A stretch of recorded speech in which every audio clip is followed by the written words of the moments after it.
Question 777. Buyer Brian makes an offer to purchase real property from seller Sandy and provides a deposit. If Brian subsequently withdraws his offer before Sandy accepts it, then A. The seller can successfully sue the buyer for specific performance. B. The buyer can recover his deposit. C. The broker can successfully sue the buyer for specific performance. D.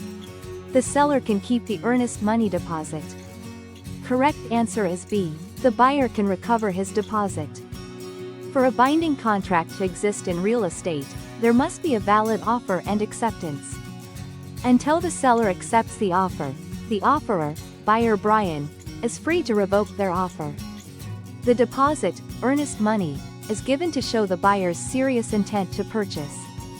However, it's typically held in escrow or by the broker and is contingent upon the formation of a valid contract. If Brian withdraws his offer before Sandy accepts it, there is no contract formed. Since no contract exists, Brian is entitled to the return of his deposit.